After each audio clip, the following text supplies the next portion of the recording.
In 1999, the Sporting News ranked the 100 greatest baseball players ever. Babe Ruth took number 1. Lou Gehrig claimed number 6. Jimmie Foxx landed at number 15. Ask Americans today who Jimmie Foxx was, and most will draw blanks. Yet the numbers tell a different story. 534 home runs, second all-time when he retired. 3 MVP awards, the first player ever to achieve this. A triple crown, a .325 batting average. They called him the Beast. So what did the players who actually faced him say? Bill Dickey caught for the New York Yankees throughout the 1930s and 40s. He crouched behind home plate for some of baseball's most fearsome hitters. But there was one sound he could never forget. "If I were catching blindfolded, I'd always know when it was Jimmie Foxx who connected," Dickey said, reflecting on his Hall of Fame career. He hit the ball harder than anyone else. Not harder than most, harder than anyone. Ted Lyons pitched for the Chicago White Sox and faced Foxx countless times. What haunted Lyons wasn't just the result, but the moment before Foxx even swung. He had great, powerful arms, and he used to wear his sleeves cut off way up, Lyons recalled, and when he dug in and raised that bat, his muscles would bulge and ripple. Foxx knew exactly what he was doing. The cut sleeves weren't about comfort. They were about intimidation. Lefty Gomez, the Yankees' star left-hander, described him simply, "He's got muscles in his hair." The sound off the bat told catchers what had happened. The visual told pitchers what was about to happen, and there was nothing they could do to stop it. Lefty Gomez was a Hall of Fame pitcher for the Yankees, a comedian who could throw 95 miles per hour. He won 5 World Series rings. He started the first All-Star game ever played, and Jimmie Foxx absolutely terrorized him. 14 home runs. That's how many times Foxx took Gomez deep over their careers. The fear was real. Gomez once explained why he stopped wearing glasses. "I had been having trouble with my eyes. One day my glasses fogged up while I was pitching, but when I cleaned them and looked at the plate and saw Foxx clearly, it frightened me so much I never wore them again." A Hall of Famer preferred blurry vision to seeing Jimmie Foxx clearly. During one game, catcher Bill Dickey ran to the mound asking what pitch Gomez wanted to throw. Gomez looked at Dickey and said, "I don't want to throw him nothing. Maybe he'll just get tired of waiting and leave." But the most legendary Gomez quote came 32 years after he retired. In 1969, Neil Armstrong stepped onto the moon. Scientists noticed an unidentifiable white object on the surface. Gomez immediately knew. When Neil Armstrong first set foot on the moon, he and all the space scientists were puzzled by an unidentifiable white object. "I knew immediately what it was. That was a home run ball hit off me in 1937 by Jimmie Foxx. 3 decades later, still haunted. That's not comedy, that's immortality." 1932. Jimmie Foxx was 24 years old and chasing the most sacred record in baseball, Babe Ruth's 60 home runs in a single season. By late July, Foxx was on pace for 64.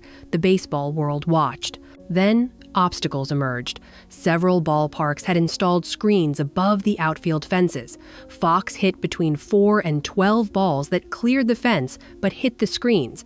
In another era, they would have been home runs. In August, he injured his wrist and thumb. His pace slowed. In the final 5 games, Foxx exploded for 5 home runs. He finished with 58, too short of immortality. Babe Ruth, then 37, gave his blessing. Foxx is the greatest batsman in Major League Baseball today. "He's such a nice kid. I was kind of sorry for him when he came so close to the record and missed." The torch was being passed. Foxx's response revealed his character. "If I had broken Ruth's record, it wouldn't have made any difference. Oh, it might have put a few more dollars in my pocket, but there was only one Ruth." Cleveland manager Roger Peckinpah settled the debate in the Brooklyn Daily Eagle. Why make a choice between the two? Just give the crown of the left-handed hitters to Ruth and concede that Foxx hits the ball harder than any other right-handed batsman. History nearly changed that summer. 2 home runs. That's how close. The stereotype says Jimmie Foxx was just a slugger. Big muscles, big swings, nothing else. The players who competed with him knew better. In high school, Foxx set Maryland state records in both the 220-yard dash and the 80-yard dash. He wasn't just strong, he was fast. Hall of Fame catcher Rick Farrell saw something special. If it wasn't for Cochran, Foxx would have developed into a great catcher.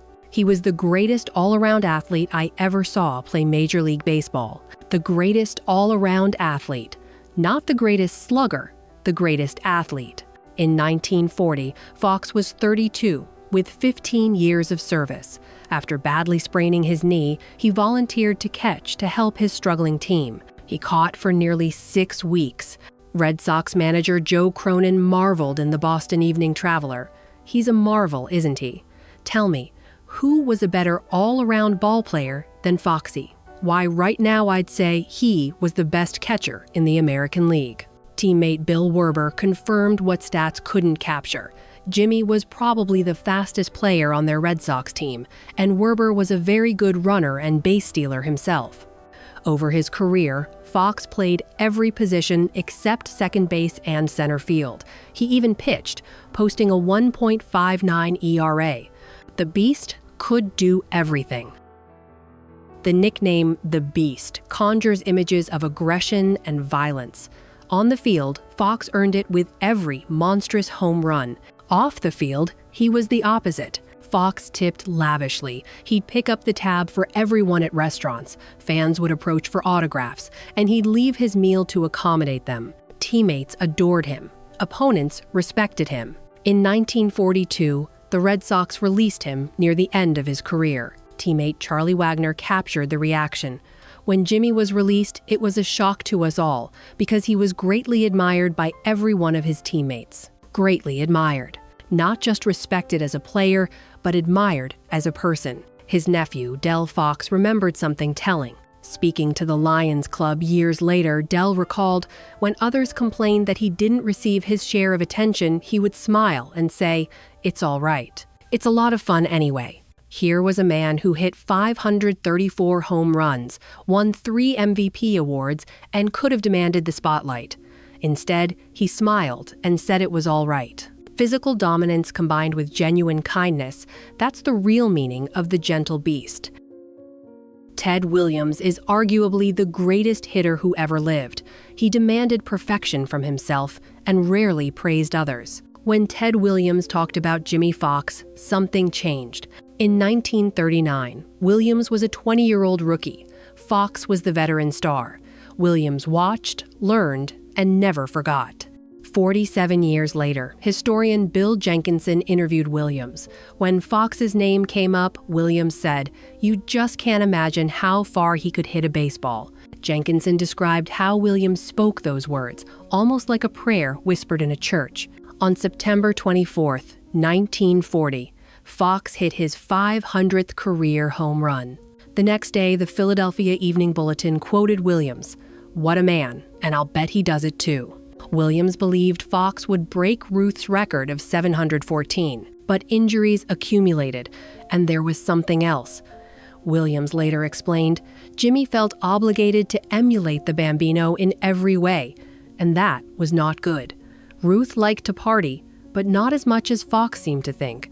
Alcohol shortened Foxx's career and haunted his later years. Yet Williams never stopped believing. His assessment, Foxx was definitely the most productive right-handed hitter I ever saw. But coming from Ted Williams, that's not just praise. That's canonization. Williams went further. Next to DiMaggio, Jimmie Foxx was the greatest player I ever saw. In 1987, 20 years after Foxx's death, Williams sent a handwritten tribute.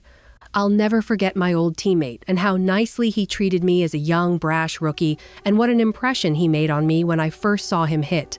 The greatest hitter in history, still emotional about his mentor 2 decades after death. That's the ultimate testimony." October 6, 1930. Game 5 of the World Series between the Philadelphia Athletics and the St. Louis Cardinals. The series was tied at 2 games apiece. Game 5 had reached the top of the 9th inning with the score still 0-0. In the Athletics dugout, Jimmie Foxx picked up his bat. He looked at his teammates and made a prediction. "I'll just bust up this ballgame right now." Then he walked to the plate. Burley Grimes, a future Hall of Famer, stood on the mound.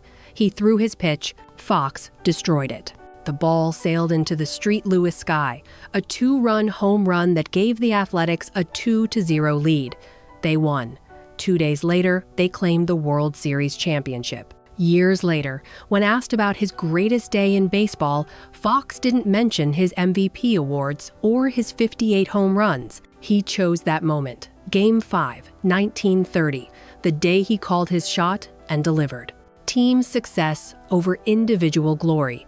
That was Jimmie Foxx's measure of greatness. Jimmie Foxx's greatest years came during the Great Depression. From 1929 to 1939, he dominated while America struggled. Fans couldn't afford tickets. Teams couldn't afford to pay players properly. He retired in 1945. Within years, television transformed baseball. Players who came just a decade after Foxx became household names and millionaires. Foxx missed the new era by the thinnest of margins. He retired 1 year before becoming eligible for baseball's new pension system. Bad investments destroyed his savings. A Florida golf course closed during World War II. His first divorce proved devastating. After baseball, Foxx worked odd jobs: radio broadcaster, minor league manager, greeter at a steakhouse, recreation department employee. The second player ever to reach 500 home runs worked as a greeter. Joe DiMaggio captured it perfectly. "You made only one mistake, Jimmy. You were born 25 years too soon." Foxx's response revealed his humor and tragedy. "I guess I was born to be broke." Timing is everything. Foxx's peak coincided with economic collapse. His retirement preceded financial revolution. 25 years too soon. Modern statistical analysis confirms what the players knew. Jimmie Foxx ranks 41st in career wins above replacement among more than 20,000 players in Major League history, ahead of Joe DiMaggio, ahead of Derek Jeter, ahead of Pete Rose. Baseball historian Bill Jenkinson ranked Babe Ruth first and Jimmie Foxx second among the top 100 tape measure sluggers in history. Foxx hit at least 10 home runs that traveled over 500 feet. Since the year 2000, only 2 balls have been hit that far by all of Major League Baseball combined. In 2007, Jenkinson spoke at Sudlersville for the 100th anniversary of Foxx's birth. History has not been fair to Jimmie. As the years pass, his legacy and memory continue to diminish in the minds of most Americans. Despite his imperfections, he was an amazing man who should endure as one of the nation's true athletic icons. Tell the truth, Foxx was a marvel. In 1997, Sudlersville unveiled a bronze statue. Former Maryland Governor Harry Hughes spoke. "We recall Jimmie Foxx as an example for all youth who would play the game. The numbers vindicate him. The historians recognize him, but the general public forgot him." History is filled with questions that haunt us. What if those screens hadn't been installed? What if Foxx hadn't injured his wrist? What if he'd been born 10 years later? We'll never know. But one thing is certain. The players who faced Jimmie Foxx knew exactly what they were dealing with. They witnessed greatness that most of us can only imagine. Bill Dickey knew the sound. Ted Williams felt the reverence. Lefty Gomez lived the nightmare. Babe Ruth passed the torch. The record books tell one story. Their testimony tells another. Most of us can't imagine it. We weren't there. We didn't see it. We didn't hear it. But they did. They witnessed it. They lived it. And their testimony survives. Somewhere on the moon, there might actually be that white object Lefty Gomez swore was there. And somewhere in memory, the unmistakable sound remains. The sound of Jimmie Foxx connecting with a baseball. The sound that's still echoing